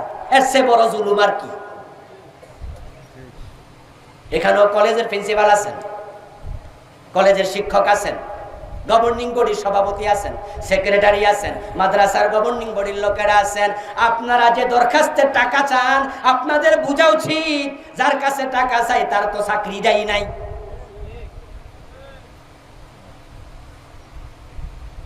আপনি চাকরি পান না, ছেলের চাকরি হয় না, সিজদা গিয়ে দরখাস্ত করো। দোস্ত, তোমার রব যদি খুশি হইয়া দরখাস্তে ঠিক চিহ্ন দিয়ে দেয়, রিজিকের দরজা খোলা লাগবে না, জানালা খুলে দিলে তুমি নিয়ে কুলাতে পারবা না। মূসা আলাইহিস সালাম যখন আল্লাহর কথা বললেন, ফেরাউন তখন বলল, ও হামান, একটা বড় বিল্ডিং বানা, ওই বিল্ডিং এর ছাদে উঠে আমি মূসার খোদাকে দেখতে চাই। তামাশা করে, টিটকারি করে, এক পর্যায়ে অহংকার করে দাবি করে বসলো, আনা রাব্বুকুমুল আলা। কোথায় খোদা? আমি তো তোমাদের সবচেয়ে বড় খোদা। ক্ষমতা পাওয়ার পরে নমরুদ এক পর্যায়ে হযরত ইব্রাহিমের সাথে ঝগড়া শুরু করে দিল রুবুবিয়ত নিয়ে। ইব্রাহিম আলাইহিস সালাম বলেন, আমার রবের উপরে ঈমান আনো। নমরুদ প্রশ্ন করলো, রব আবার কে? রব তো আমি নিজেই। আলাম তারা ইলাল্লাযী হাজ্জা ইব্রাহিম ফি রাব্বিহি আন আতাহুল্লাহুল মুলক। আল্লাহ তাআলা বলেন, ও নবী মুহাম্মদ সাল্লাল্লাহু, আপনি কি লক্ষ্য করেননি ওই ব্যক্তির উপরে যাকে তার রব ক্ষমতা দিয়েছিল? আনাতাহুল্লাহুল মুলক। ক্ষমতা দেয় কে? আল্লাহ। ওই ব্যক্তি ক্ষমতা পায়া ইব্রাহিমের সাথে রুবুবিয়ত নিয়ে ঝগড়া শুরু করল। হাজ্জা ইব্রাহিম ফি রাব্বিহি। ইব্রাহিম আলাইহিস সালাম বললেন, না, তুমি রব হতে পারো না। রব্বিয়াল্লাযী ইউহয়ী ওয়া ইউমীত। আমার রব তো তিনি জীবন এবং মৃত্যুর মালিক। ফেরাউন ক্ষমতা পায় এতটা অহংকারী হলো, নমরুদ ক্ষমতা পায় এতটা অহংকারী হলো, সে আবার দাবি করে বসলো, আনা উহয়ী ওয়া উমীত। জীবন এবং মৃত্যুর মালিক হলে যদি রব হয়, তাহলে আমি নমরুদ, আমি তো জীবন মৃত্যুর মালিক। ইব্রাহিম আলাইহিস সালাম বিশ্বাস করেন না। চেহারার দিকে তাকায়া নমরুদ বুঝতে পেরেছে, চেহারা মানুষের মনের আয়না। মনে যদি রাগ আসে, চেহারার মাঝে প্রকাশ পায়, পায় কিনা? আবার মনে যদি আনন্দ আসে, সেটাও চেহারার মাঝে প্রকাশ। চেহারা হলো মনের আয়না। নমরুদ বলে, আমি রব, আমি জীবন মৃত্যুর মালিক। ইব্রাহিম আলাইহিস সালাম যেটা বিশ্বাস করেন নাই, চেহারার দিকে তাকায়া বুঝছে। নমরুদ বলে, ভাতিজা, তোমার কি বিশ্বাস হয় না? তাহলে আমি বিশ্বাস করাচ্ছি, শোনো। কারাগার থেকে 2 জন কয়েদি নিয়ে আসা অর্ডার করলো। নমরুদ হাতে তরবারি নিল। ইব্রাহিম আলাইহিস সালাম দাঁড়িয়ে আছেন। পুলিশের কোন সদস্য 2 জন কয়েদিকে ধরে নমরুদের সামনে হাজির করার সাথে সাথে নমরুদ তলোয়ার দিয়ে একজনের গর্দান মাথা থেকে সরাইয়া দিল। দেহ থেকে গর্দান আলাদা, মাথা আলাদা করে ফেলল। কোনো বিচার নাই, আর্গুমেন্ট নাই, উকিল নাই, ব্যারিস্টার নাই, বিনা বিচারে একজন জবাই করে দিল। পাশের জনের দিকে ইশারা করে বলল, তুমি আর কারাগারে যাওয়া দরকার নাই, যাও, তোমাকে ছেড়ে দিলাম, বাড়ি চলে যাও, তোমাকে বেকসুর খালাস দিলাম। এবার ইব্রাহিম নবীর দিকে তাকায় নমরুদ বলে, ইব্রাহিম, দেখলা কেমনে একজনকে মারলাম, কেমনে একজনকে ছাড়লাম। ইব্রাহিম আলাইহিস সালাম এবার বলে, শোনো, আমার রব তো তিনি ইয়াতি বিশামস মিনাল মাশরিক ফাতি বিহা মিনাল মাগরিব ফাবুহিতাল্লাযী কাফার। আওয়াজ দিয়ে বলেন সুবহানাল্লাহ। তুমি যদি রব হওয়ার এতই খায়েশ তোমার হয়, এতই শখ তোমার জাগে, তাহলে আমি ইব্রাহিম বলছি, আমার রব তো তিনি যিনি প্রতিদিন সকাল বেলায় পূর্ব দিক থেকে সূর্য উদিত করেন। তুমি যদি রব হও, ক্ষমতা তোমার এতই থাকে, ওই সূর্যটাকে পশ্চিম দিক থেকে উদিত করে দেখাও। ফাবুহিতাল্লাযী কাফার। আল্লাহ তাআলা বলেন, এবার নমরুদ মাথা নত করে ফেলল। ওই কাফের মাথা নত করে বলে, এটা করার ক্ষমতা আমার নেই। তাহলে মানুষ কখনো কখনো ক্ষমতা পেয়ে অহংকারী হয়ে যায়, এই কথা সত্য কিনা? আল্লাহ তাআলা বলেন, আমি তো তোর অহংকার করার জন্য বানাই নাই, ও বান্দা, তোকে আমি বিনয়ের জন্য বানাইছি। তাই তোর শুরুটাই করেছি মাটি থেকে, মাটি থেকে বানাইছি। মিনহা খালাকনাকুম ওয়া ফিহা নুঈদুকুম ওয়া মিনহা নুখরিজুকুম তারাতান উখরা। মাটির স্বভাবই হলো বিনয়। মাটি তো ঊর্ধ্বমুখী হয় না, অহংকারী হয় না, নিম্নমুখী হয়। তাই মাটি এক মুষ্টি হাতে নিয়ে ছেড়ে দেবেন, মাটিটা নিচের দিকে যাবে। মাটির মাঝে আঘাত করবেন, সে বিনয়ী হয়ে জায়গা করে দেবে, প্রতিবাদ করবে। ওই মাটি থেকে বান্দা তোরে বানাইছি বিনয়ের জন্য। এই জন্যই তো মুমিনের জন্য নামাজ বাধ্যতামূলক ইবাদত। নামাজ যখন মুমিন পড়ে তখন তার বিনয় প্রকাশ হয়। দেহের সর্বশ্রেষ্ঠ সবচেয়ে সম্মানীয় অঙ্গ মাথা আল্লাহর কদমে লুটিয়ে দিতে হয়। নামাজ হচ্ছে বিনয়ের সর্বশ্রেষ্ঠ জায়গা। তো মানুষগুলো যখন অহংকারী হয়, বিনয় থেকে সরে যায়, আল্লাহর আনুগত্যের বাহিরে চলে যায়, আল্লাহ তাআলা বলেন, আমি মাঝে মাঝে তাদেরকে বিপদ দেই এই কারণে যেন তারা আবার বিনয় হয়ে আমার কাছে ফিরে আসে। এই করোনা ভাইরাসে কত লোক আস্তিক হয়ে গেছে। আমি দেখলাম সোশ্যাল মিডিয়ায়, আমাদের বাংলাদেশি এক সাংবাদিক আমেরিকায় থাকেন, আল্লাহর বান্দার নাম আমি ভুলে গিয়েছি। উনি বলছেন, আমাদের বাংলাদেশে টেলিভিশন সাক্ষাৎকারে উনি আমেরিকা থেকে বলছেন, আমি নাস্তিক ছিলাম, করোনা ভাইরাস আক্রান্ত হয়েছি, হাসপাতালে আমি অজ্ঞান ছিলাম, আমার সেন্স ছিল না, সবাই ভেবেছিল আমি মরেই যাব বুঝি। যখন আমি সুস্থ হলাম, সেন্স ফিরে আসলো, আমাকে এখন আর গ্যাস দেয়া লাগে না, নিজে নিজে নিঃশ্বাস নিতে পারি। ডাক্তার খুশি হয়ে গেল। আমার মুখ থেকে গ্যাসের নল আলাদা করে ডাক্তার যখন দেখলো আমি নিজে নিজে নিঃশ্বাস নিচ্ছি, ডাক্তার খুব আনন্দিত। একজন মহিলা ডাক্তার আমার পাশে দাঁড়ায়া, ওই মহিলা ডাক্তার আমাকে বলতেছে, যখন তুমি সেন্সলেস, তোমার হুঁশ নাই, জ্ঞান নাই, তখন তুমি বিড়বিড় করে কি পড়তেছিলা? আমি দেখছিলাম ওই কঠিন সময়, জীবন মৃত্যুর সন্ধিক্ষণে তোমার ঠোঁট নড়তেছে। তুমি কি পড়তেছিলে? মুখে কি জপতেছিলে? আমি বললাম, আমি তো জানি না। বলে, হ্যাঁ আমি দেখেছি সারাক্ষণ তুমি মুখ নাড়ছ। তখন আমি বললাম, হতে পারে আমি ছোটবেলায় কিছু সূরা কেরাত পড়েছিলাম মক্তবে, বড় হওয়ার পরে এগুলো বিশ্বাস ছেড়ে দিয়েছি। হতে পারে ওই কঠিন সময়ে আমার মুখ দিয়ে আল্লাহর কোরআনের আয়াতগুলো বের হচ্ছিল, এছাড়া আর কি বা হতে পারে? আমার মনটা সেই দিকে সায় দিল। আমি এখন আবার আস্তিক হয়ে গেলাম, আবার কোরআন পড়া শুরু করে দিয়েছি, নামাজ পড়া শুরু করে দিয়েছি। ঠিক এইভাবে করোনা কারো জন্য আল্লাহর করুণা হয়ে আগমন করেছে। বিপদ আসলে মানুষ আল্লাহমুখী হয়, এটা স্বাভাবিক। ক্ষমতা এবং টাকা মানুষকে অত্যন্ত অহংকারী বানায়, মানুষ সীমালঙ্ঘন করে। আল্লাহ পাক রব্বুল আলামিন চান না আমাদেরকে ধ্বংস করতে, তাই তিনি ছোট ছোট বিপদগুলো দেন, দিয়ে তিনি আমাদেরকে ইশারা দেন এর চেয়ে বড় বিপদ দেওয়ার ক্ষমতা আল্লাহর আছে না নাই? এই যে আজকে তুরস্কে আপনারা দেখেছেন ভূমিকম্প হয়েছে 6.something, অনেকগুলো বিল্ডিং ধসে গিয়েছে, অনেক মানুষ মারা গিয়েছে।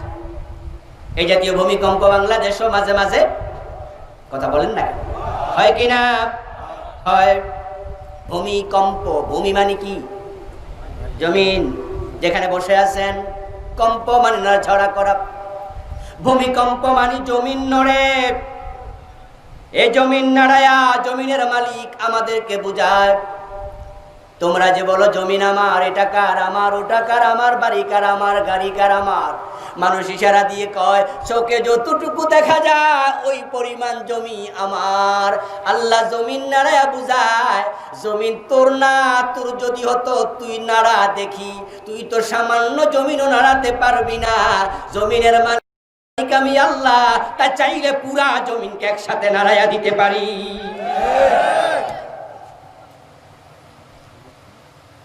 ইযা যুলজিলাতিল আরদু জিলজালাহা ওয়া খারাজাতিল আরদু ওয়াসকালাহা ওয়া ক্বালাল ইনসানু মা লাহা। আরেকটা বড় ভূমিকম্প হবে, জালজালা হবে। ওই জালজালার নাম হলো কিয়ামত। আল্লাহ তাআলা বলেন এই ছোট ছোট বিপদ দেয়।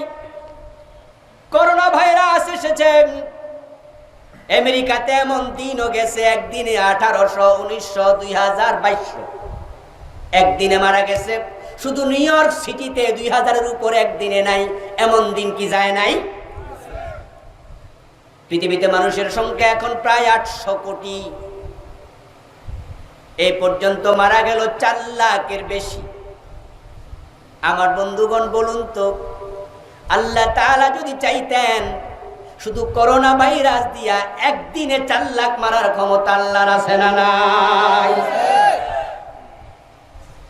তিনি কোরআন মাজিদে বলেন ওয়ালানুযীকান্নাহুম মিনাল আযাবিল আদনা দুনা আযাবিল আকবার লাআল্লাহুম ইয়ারজিউন।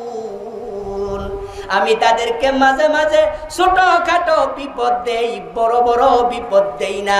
আমি বুঝাইয়া দেই বড় বিপদ দেওয়ার ক্ষমতাও আমার আছে। আমি বড় বিপদ দেই না, ছোট বিপদ দেই যেন তারা আমি আল্লাহর কাছে ফিরে আসে। তাহলে করোনা ভাইরাস এই জাতীয় বিপদ মুসিবত আল্লাহ দেন মানুষ যেন আল্লাহর কাছে ফিরে যায়। আল্লাহ পাক রব্বুল আলামিন এটা একটা নিয়ম। তিনি মাঝে মাঝে অতিবৃষ্টি দেন, বন্যায় মানুষ ডুবে যায়। অনাবৃষ্টি দেন, দুর্ভিক্ষ তৈরি হয়, নদীর ভাঙ্গনে বাড়িঘর চলে যায়। আবার দেখা যায় পৃথিবীর কোন কোন অঞ্চলে আমরা দেখতে পাই বন্ধু আগুন লেগে শত শত বিঘা জমিন পুড়ে গেছে, এমন ঘটনাও। আগ্নেয়গিরি লাভা উৎগীরণ করে মাইলের পর মাইল জ্বালায়া দেয়, শত শত বাড়িঘর নিয়ে নদীতে তলিয়ে যায় নদী ভাঙ্গনে। হঠাৎ করে আপনজন মরে যায়, ব্যবসা ধস নেমে যায়। বিশাল লঞ্চে করে বিদেশ থেকে মাল আসছিল, হাজার হাজার কোটি টাকার মাল, সব নিয়ে লঞ্চটা সাগরে ডুবে যায়, এমন ঘটনাও। অতিবৃষ্টি, অনাবৃষ্টি, খরা, দুর্ভিক্ষ, মহামারী, কলেরা, টাইফয়েড, সোয়াইন ফ্লু এই জাতীয় বিপদ মুসিবত আল্লাহ তাআলা মাঝে মাঝে দেন, এটা তার সিস্টেম, এটা অভ্যাস। এই ধাক্কাগুলো দিয়ে তিনি আমাদেরকে বুঝান ক্ষমতার মালিক তোমরা না, ক্ষমতার মালিক হলেন আল্লাহ। আপনারা দেখেছেন ইতালির প্রধানমন্ত্রী তিনি আকাশের দিকে মাথা তুলে বলেছেন আমাদের যা করার চেষ্টা আমরা সব করেছি, এখন বাকি দায়িত্ব আকাশের মালিক আকাশওয়ালার, আমাদের আর কিচ্ছু করার। অথচ ইউরোপের দেশগুলো, আমেরিকার দেশগুলো এত অহংকার করত, তারা ভাবতো দুনিয়াতে তারা যা তাই করতে পারে, ক্ষমতার অভাব নাই। কিন্তু আল্লাহ দেখিয়ে দিয়েছেন ছোট্ট একটি ভাইরাসের সাথে পেরে উঠবা, ওই ক্ষমতাও তোমাদের। এটা এসে যায় বিপদ মুসিবত আল্লাহর সিস্টেমের কারণে। এই জাতীয় বিপদ মুসিবত আমাদের জীবনও আসে।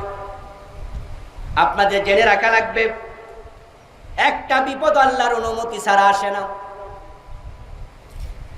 ঘর থেকে বের হয়েছেন হোঁচট খেয়ে, সিঁড়ি থেকে পড়ে পা ভেঙে গেছে, এমন ঘটনা হয় না? রাস্তায় বের হয়েছেন, রাস্তার পাশ দিয়ে হেঁটে যাবেন, রাস্তার পাশে দাঁড়িয়ে আছেন, পিছন থেকে গাড়ি ধাক্কা দিয়েছে, জায়গায় মরে গেছে। আপনাদের গাজীপুরের কৃতি সন্তান কালীগঞ্জের অধিবাসী মাওলানা আব্দুস সাত্তার মনে আছে? রাস্তার পাশে দাঁড়িয়েছিলেন, একটি গাড়ি এসে তাকে ধাক্কা দিল।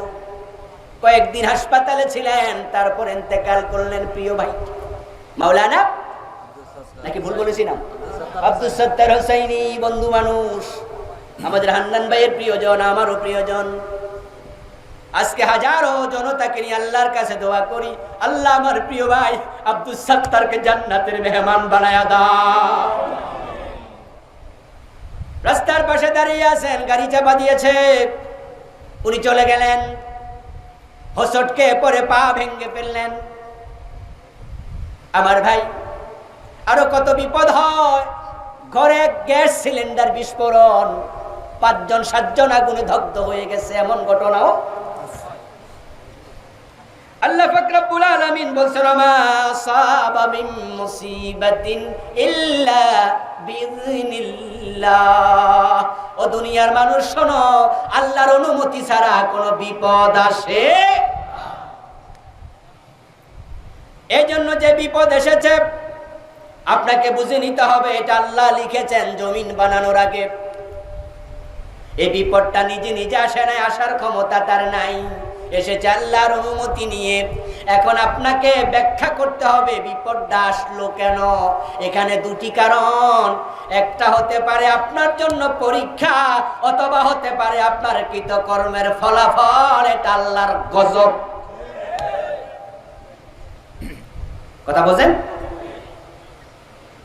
এই করোনা ভাইরাসে কত মুমিন, মুসল্লি, নামাজি, হাজি গাজিও মারা গেছে, যায় নাই? আবার এই করোনা ভাইরাসে নাস্তিক, বেনামাজি, কাফেরও মারা গেছে। আমার বন্ধু, দুইজনের জন্য একই কারণে করোনা আসে নাই, আল্লাহর পক্ষ থেকে অনুমতি নিয়ে এসেছে। কারো জন্য পরীক্ষা, কারো জন্য গজব। এখন আপনাকে হিসাব করতে হবে, আমি যে বিপদে পড়ে গেলাম, অ্যাক্সিডেন্ট করলাম, আমার ব্যবসা ধস হয়ে গেল, বাড়িতে আগুন লেগে গেল, সিলিন্ডার বিস্ফোরণ হলো, গাড়িতে চাপা পড়লাম, কেন হলো? আপনি হিসাব বের করবেন।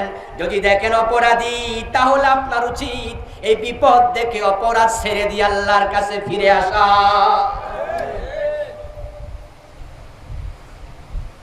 যখন ছোটখাটো বিপদ দিলে মানুষ আল্লাহমুখী না হয়, এক পর্যায়ে আল্লাহ পাক রব্বুল আলামিন তাকে আরো বড় বিপদে ফেলে দেন।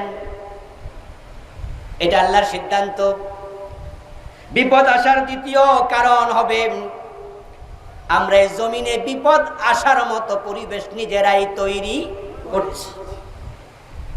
কোরআনে আল্লাহ বলেন যহারাল ফাসাদু ফিল বাররি ওয়াল বাহরি বিমা কাসাবাত আইদিন নাস। জমিনে, স্থলে এবং জলে যত বিপর্যয় দেখো তোমরা, আল্লাহর বক্তব্য হলো এই বিপর্যয়গুলো তোমাদের নিজের হাতের কামাই। এই জমিনে বিপদ আল্লাহ তাআলা বলেন আমি কেন দেই, দেয়ার কারণ শোনো। ওয়ালাকাদ হালাকনাল কুরুনা মিন ক্বাবলিকুম লাম্মা যালামু, 4 লাখ আমি ধ্বংস করলাম করোনা দিয়ে।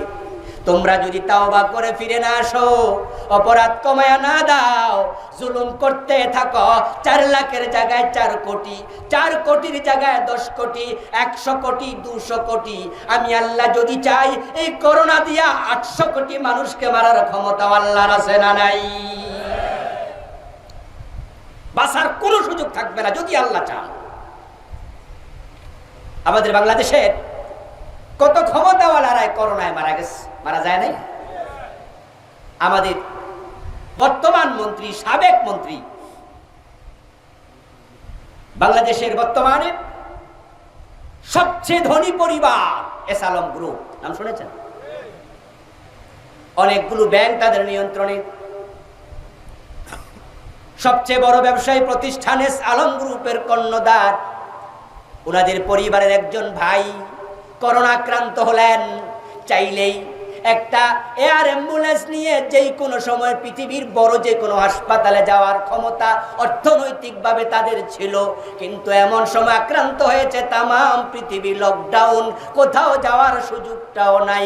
কোটি কোটি টাকা আছে, বাঁচার সুযোগ। আমাদের সাবেক মন্ত্রী নাসিম সাহেব মারা গেলেন করোনায়, ঠিক না? বর্তমান চলমান মন্ত্রী আব্দুল্লাহ ধর্ম প্রতিমন্ত্রী মারা গেলেন করোনায়। আপনারা বলুন তো, অর্থ এবং ক্ষমতা দুটাই তাদের আছে না নাই?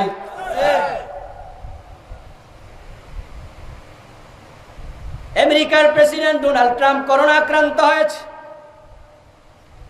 আল্লাহ তাআলা যদি চাইতেন করোনা দিয়া তাকে তিনি মেরে ফেলবেন, বলুন তো বাঁচানোর ক্ষমতা কি কারো ছিল? আল্লাহ পাক রব্বুল আলামিন আমাদেরকে সতর্ক করছেন, তোমরা যা করছো থেমে যাও। ওয়ালাকাদ হালাকনাল কুরুনা মিন ক্বাবলিকুম, আমি এই জাতীয় বড় বড় আযাব দিয়া, গজব দিয়া তোমাদের আগেও কত জাতিকে আমি ধ্বংস করেছি, কত জনপদ আমি উল্টায়া দিছি, গজব দিয়ে শেষ করেছি। লাম্মা যালামু, আর এই কাজ আমি তখন করেছি যখন তারা জালেম হয়ে গিয়েছে। এটা জুলমের ফল। মানুষ যখন জুলুম করে, মাজলুম আর্তনাদ করতে থাকে, মাজলুমের ফরিয়াদ যখন বেড়ে যায়, আল্লাহর গজব তখন নেমে আসে।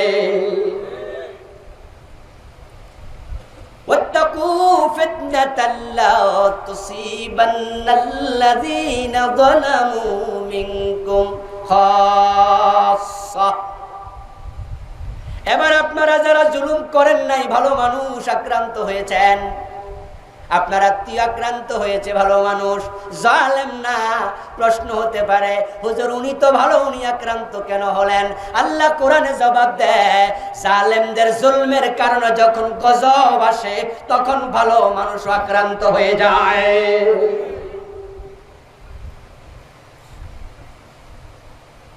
জুলুম যখন বেড়ে যায়, গজব তখন নেমে আসে। আজকের পৃথিবীতে জুলমের কোনো অভাব নাই। আমরা দেখেছি এই করোনার 8-9 মাসে ব্যক্তিগতভাবে আমি যে যোগ অঙ্ক কষেছি, হিসাব করেছি, আমি দেখেছি পৃথিবীতে যারা যত বড় জালেম তারা আক্রান্ত হয়েছে তত বেশি।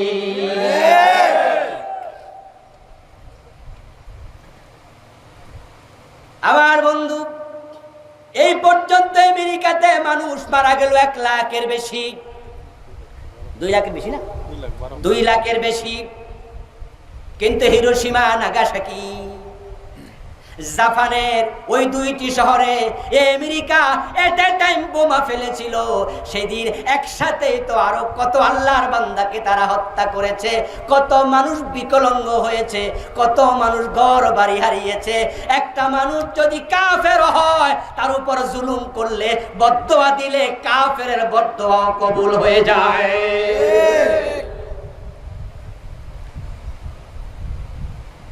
ইয়ামানে, সিরিয়া, বসনিয়া, সেসনিয়া, সোমালিয়া, কাশ্মীরে, আলজেরিয়া, ফিলিস্তিনে, আফগানিস্তান সহ তাকায়া দেখো মায়ানমারের দিকে প্রতিদিন কত বনি আদমকে তারা হত্যা করেছে।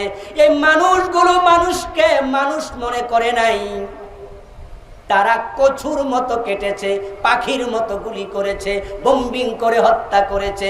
যখন জুলুম বেড়ে যায় আল্লাহর গজব নেমে আসে, করোনা তার বাস্তব নমুনা। আল্লাহ তাম পৃথিবীকে থামিয়ে দিয়েছে। মানুষ যেন তওবা করে, মানুষ যেন ফিরে আসে। আল্লাহ পাক রব্বুল আলামিন বলেন ওয়া কাযালিকা নাযিল কওমাল মুজরিমিন। আমি জুলমের কারণে শুধু অতীতে গজব দেই নাই, ভবিষ্যতে সিস্টেম চালু থাকবে। যখন তোমরা জালেম হবে আমার নতুন নতুন গজব এসে যাবে। আমার বন্ধু, কোভিড-19 করোনা ভাইরাস, আজ থেকে 10 মাস 11 মাস আগে এই ভাইরাসের নাম পৃথিবীর মানুষ জানতো না। কত বড় গজব! পৃথিবীতে বর্তমানে রাষ্ট্রের সংখ্যা 228টা, স্বাধীনতা পেয়েছে 195টা। 228টা রাষ্ট্রের মাঝে পৃথিবীর একটা রাষ্ট্র বাদ নাই যেখানে করোনা পৌঁছে নাই। যদি আপাত দৃষ্টিতে আমরা মনে করি করোনা একজনের গা থেকে আরেকজনের কাছে যায়, চিকিৎসা বিজ্ঞান সেটাই বলছে, আমরাও বিশ্বাস করছি। কিন্তু বন্ধু, করোনা ভাইরাস এক জায়গা থেকে আরেক জায়গায় যদি না যাইতো তাহলে আপনি ভাবেন আপনার দেশে করোনা আসতো না? আমি বলি তোমার সাথে আমি একমত না। কারণ চায়নাতে প্রথম যখন করোনা ভাইরাস উৎপত্তি হয় ওইটা আইছে কোত্থেকে? কথা কি বোঝেন? পৃথিবীতে প্রথম দেশ করোনা ভাইরাসে আক্রান্ত, সে দেশের নাম কি? চায়না।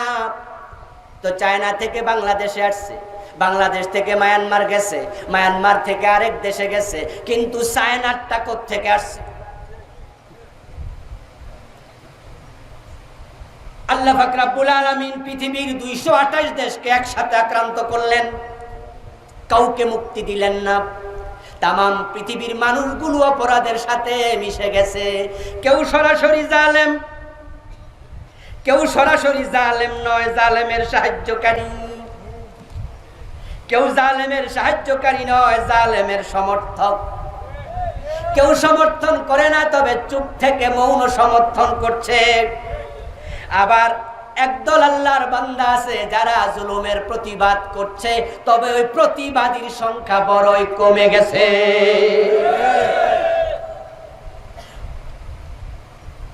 আর পৃথিবীর সবচেয়ে বেশি মাজলুম জনগোষ্ঠীর নাম হলো মুসলমান।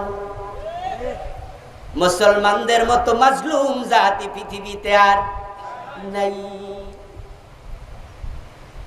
বাস্তবতার সাক্ষী আপনারা। কালের কিংবদন্তি, আজ থেকে 1.5 যুগ আগে যখন ইরাক আক্রান্ত হয়, সাদ্দাম বারবার বলেছিলেন তার দেশে কোনো পরমাণু অস্ত্র নাই। জাতিসংঘের গোয়েন্দা সংস্থা রিপোর্ট করেছিল ইরাকে কোনো পরমাণু অস্ত্র নাই। কিন্তু বুশ সিদ্ধান্ত নিয়েছে একঘেয়ামি করে আক্রমণ করবেই। ইরাক আক্রমণ করল। আপনাদের কাছে আমি জানতে চাই, যারা জানেন জবাব দেন মেহেরবানি করে। আমেরিকা এক আক্রমণ করেছে নাকি সহযোগী ছিল?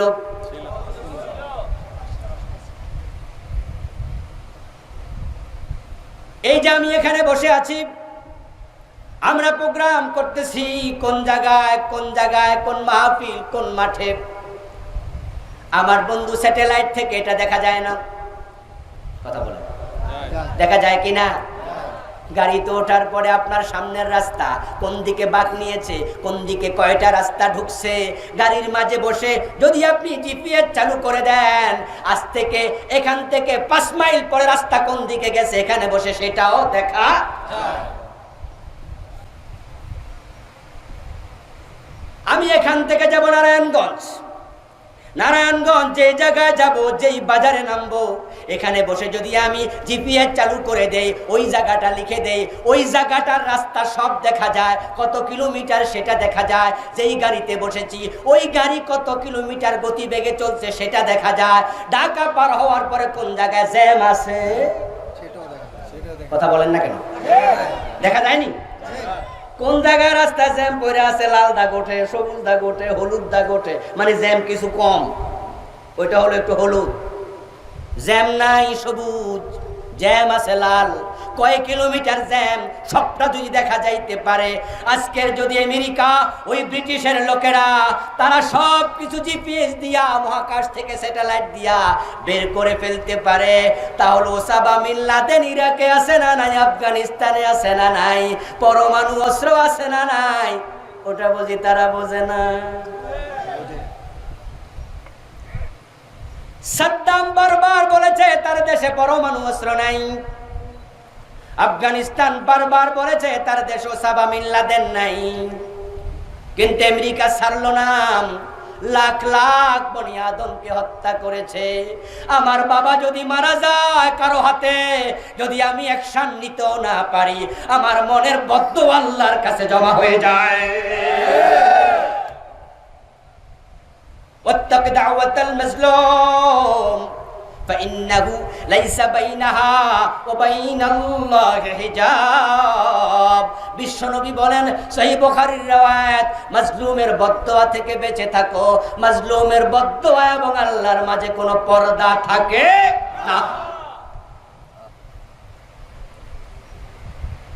এইভাবে ইরাক শেষ করে দিল, হাজার হাজার ঘর বাড়িকে বিধ্বস্ত করলো, লাখ লাখ মুসলমান হত্যা করে। ইরাক দখল করার পরে আমেরিকা বোমা পাইছে কয়টা? পরমাণু অস্ত্র পায় নাই। আফগানিস্তান মেসাকার করার পর লাদেনকে পায় নাই, লাদেনকে পাইছে অনেক বছর পরে পাকিস্তানে, ঠিক না? এই যে মায়ানমার লাখ লাখ মুসলমানকে তারা আজকে উদ্বাস্তু বানায় ছেড়ে দিল। আমাদের কক্সবাজার সীমান্তে 10 লাখের উপরে তারা এসেছে। আমি দুবার তাদের কাছে দেখতে গিয়েছিলাম, সামর্থ্যের আলোকে হাদিয়া তোহফা নিয়ে। এমন এক আল্লাহর বান্দার সাথে দেখা হয়েছিল, চিটাঙ্গা বাংলায় তারা কথা বলে, তারা বাংলাভাষী, চট্টগ্রামের আঞ্চলিক ভাষায় তারাও কথা বলে। ওই বুড়া মুরব্বী বলল, হুজুর লাইনে দাঁড়াতে লজ্জা পাই, ত্রাণের জন্য দাঁড়াই না, কিন্তু পেটের ক্ষুধায় দাঁড়াতে বাধ্য হই। যেই দেশে আমি ছিলাম আমার নিজের পার্সোনাল প্রাইভেট কার ছিল, বিশাল ব্যবসা প্রতিষ্ঠান, ব্যাংকে টাকা পয়সা জমানো ছিল। হঠাৎ আক্রান্ত হলাম, কোন রকমের জানটা লইয়া আপনাদের বাংলাদেশে এখন উদ্বাস্তু লাইনে দাঁড়ায় ভিক্ষা নেই। এই যে মায়ানমারের লোকেরা আমাদের মুসলমানদের উপর জুলুম করলো, আমেরিকা ইরাকের উপর জুলুম করলো, ব্রিটিশ আফগানিস্তানের উপর জুলুম করলো, এই দেশ ওই দেশের উপরে করলো। এবার আপনারা বলুন তো, ওই জুলুমগুলো দেখার পরে যারা চুপ করে আছে তারা মৌন সাপোর্টার হয়ে গেল কিনা? একদল জুলুম করে, আরেক দল সাথে সঙ্গী হইয়া সাহায্য করে, আরেক দল চুপ করে থেকে মৌন সাপোর্ট করে। আলটিমেটলি লাখ লাখ নয় কোটি কোটি মানুষ ওই জালেম হয়ে যায়। প্রতিবাদী অল্প কয়জন। জালেমদের অপরাধের কারণে যখন আযাব আসে তখন ভালো মানুষরাও বাঁচতে পারে না, তবে জালেমরা গজবে পড়ে জাহান্নামে যায়। আর যারা ভালো মানুষ তারা যদি গজবে পড়ে যায় আল্লাহ শাহাদাতের মর্যাদা দিয়ে দেয়।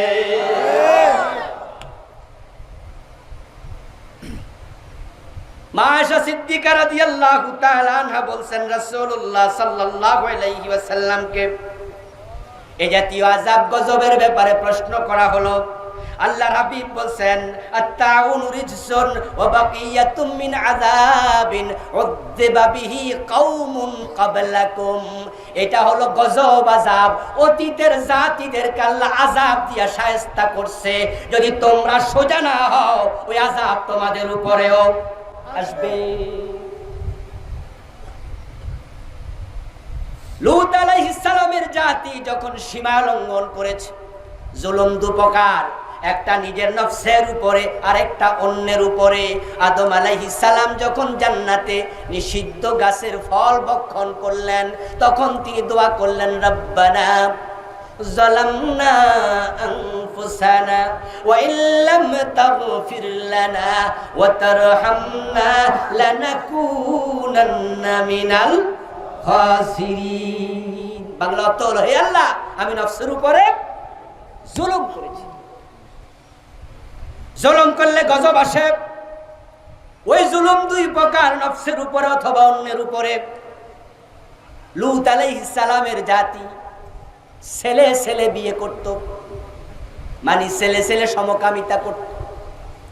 লূত আলাইহিস সালাম নিষেধ করলেন, তার জাতি তার কথা শুনল না। যখন সীমা লঙ্ঘন করলো, আল্লাহ গজব দেওয়ার জন্য দুজন ফেরেশতা পাঠালেন।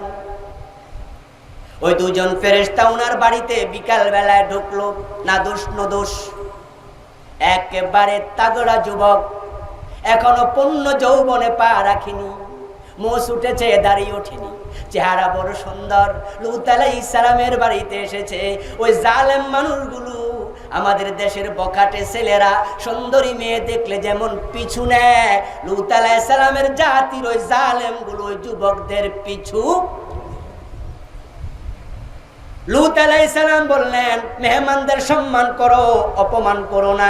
আমার বাড়িতে তোমরা কেন এসেছো? খারাপ চিন্তা পরিত্যাগ করো, চলে যাও। তারা বলল, না, মেহমানদেরকে আমাদের হাতে তুলে দাও। হযরত লূত আলাইহিস সালাম বললেন, যদি তোমরা প্রস্তাব দাও, আমার মেয়ে বিয়ে দিতে রাজি, মেহমান তোমাদের হাতে দিতে রাজি। ওই জালেমগুলো উত্তরে বলে, মেয়ের প্রতি আমাদের কোনো হাজত নেই, প্রয়োজন নেই, আমরা ছেলেদেরকে চাই। লূত আলাইহিস সালাম মেহমানদের কাছে গিয়ে বললেন, বাবারা, তোমরা কোত্থেকে আমার বাড়িতে এসেছো আমি জানি না, তোমাদেরকে আমি বিদায় জানাতে চাই, এহতেরাম করতে পারবো না, সন্ধ্যার আগে তোমরা চলে যাও, না হয় জালেমদের হাত থেকে ইজ্জত বাঁচানো যাবে। ওই দুই যুবক হযরত লূত আলাইহিস সালামের কাছে গিয়ে আস্তে করে বলল, আল্লাহর নবী, টেনশন করার কারণ নাই, তাদের সাথে ফয়সালার জন্য আল্লাহ আমাদেরকে পাঠাইছেন। ফয়সালা বেশি দেরি নয়, সকাল বেলায় হবে, সুবহে সাদেকে রাখান দিয়া। রাত তো আগমন করছে, আপনি নিশ্চিন্তে থাকেন। তবে আল্লাহর বক্তব্য হলো, সন্ধ্যার পর পর আপনি এলাকা ছেড়ে বের হয়ে যান। আপনার সাথে যারা ঈমান এনেছে তাদেরকে সাথে নিয়ে চলে যাওয়ার জন্য আল্লাহ বলেছেন, ফয়সালার জন্য তাদেরকে আমাদের হাতে ছেড়ে দেন। লূত আলাইহিস সালাম চলে যাবেন। ফেরেশতা এবার বলছে, তবে আল্লাহর আরেকটা অর্ডার আছে, আপনার বউকে সাথে নেয়া যাবে না। লূত আলাইহিস সালাম চলে গেলেন, সাথে ওনার পরিবারের অন্য সদস্যরা গেল, যারা ঈমান এনেছে তারাও গেল। আল্লাহ তাআলা কোরআন মাজিদে বলছেন, ওয়ানজাইনাহু ওয়া আহলাহু ইল্লা ইমরাআতাহু ওয়া কানাত মিনাল গাবিরিন। সুবহানাল্লাহ বলেন, সুবহানাল্লাহ। আনজাইনাহু আহলাহু, আনজাইনাহু, আমি লূতকে হেফাজত করলাম, নাজাত দিলাম, ওয়াহলাহু, তার পরিবারকে নাজাত দিলাম, মুমিনদেরকে বাঁচালাম। ইল্লা ইমরাআতাহু, তবে তার বউকে বাঁচাই নাই। যখনই সুবহে সাদেকের সময় কাছাকাছি হলো, আল্লাহ তাআলা দুইজন ফেরেশতাকে বললেন, কোদাল দিয়ে মানুষ যেমন মাটি কাটে, কোদালটা ঢুকায়া দিলে মাটিগুলো উঠতে থাকে, দুই ফেরেশতা কোদালের মতো ওই টোটাল এরিয়ার দুই পাশে হাত দিয়া পুরা মাটিটাকে হাতের তালুতে নিয়ে নাও। فجعلنا عاليها سافلها أمطرنا عليها حجارة وأمطرنا عليهم مطرا حجارة من سجيل منضود। কোরআনে আল্লাহ বিভিন্ন ভাবে বললেন, ফেরেশতাদেরকে বললাম জমিনটা উপরের দিকে তুলতে থাকো, কতিপয় ফেরেশতাকে বললাম তাদের উপরে পাথর মারতে থাকো। হিজারাতাম মিন সিজ্জিল, খুব শক্ত পাথর। প্রত্যেকটা পাথর চিহ্নিত, কোনটা কার মাথায় পড়বে পাথরের গায়ে নাম লিখে দিয়েছি। আমতারনা আলাইহিম মাতারা, বৃষ্টির মতো মারো, বৃষ্টির মতো পাথর ফেরেশতারা মারছে, লোকগুলো ভুসির মতো হয়ে গেল। এবার আমি বললাম, ফেরেশতারা জমিনটাকে উল্টায়া ছেড়ে দাও। জমিনটাকে উল্টায়া ছেড়ে দিল, জমিনটা পড়ে এমন বিকট আওয়াজ হলো। সকালবেলায় লূত আলাইহিস সালাম এসে দেখেন এলাকায় ঘর নাই, বাড়ি নাই, একটা সাগর দেখা যায়। এমন ভাবে আযাব দিলাম, গজব দিলাম, ওই জনপদকে ধ্বংস করলাম। আজ পর্যন্ত সেখানে কেউ বসবাস করে না, এবং ওই লূত সাগর ডেড সিতে কোনো মাছও জন্ম নেয় না। এবার আপনাদের কাছে আমি জানতে চাই, লূত আলাইহিস সালামের স্ত্রী এই গজবের ভিতরে আছে না নাই? ওই এলাকার মানুষের অপরাধ ছিল, তারা নারী পুরুষে ব্যভিচার করতো না, পুরুষে পুরুষে। কথা বলেন না কেন? তো লূত আলাইহিস সালামের বউ কি পুরুষ? তো ওনার কি দোষ? উনি তো পুরুষ নয়, উনি তো নারী। গজব তো আসছে পুরুষে পুরুষে সমকামের কারণে। এবার আপনাদের কাছে জানতে চাই, ওই এলাকায় 80-90 বছর বয়স্ক বুড়া পুরুষ আছে না নাই? আকাম করার বয়স কি আর আছে? যে এরিয়ার মানুষ চুরি করে, ডাকাতি করে, যদি কোন এলাকার নামে হয় চোরাপাড়া, চোরের গ্রাম যদি হয়, আপনাদের কাছে প্রশ্ন করতে চাই, ওই গ্রামের 100-100 জন চোর নাকি? আসলে কোন এলাকায় 100-100 জন চোর হয় না, 100-100 জন ডাকাত হয় না। যদি বেশি মানুষও চোর হয়, 2-4 জন ভালো মানুষও। লূত আলাইহিস সালামের এলাকার সব মানুষ সমকামী তা নয়, মহিলারা সমকামী নয়, লূতের স্ত্রী সমকামী নয়। এবার প্রশ্ন করি, ওই জনপদে কি ছোট ছোট নাবালেগ বাচ্চা ছিল না? ওরা কি সমকাম করার মতো বয়স হয়েছে? কিন্তু উল্টাই যখন দিছে, কেউ বাঁচতে পারে নাই। ওয়াত্তাকু ফিতনাতাল লা তুসিবান্নাল্লাযীনা যালামু মিনকুম খাস।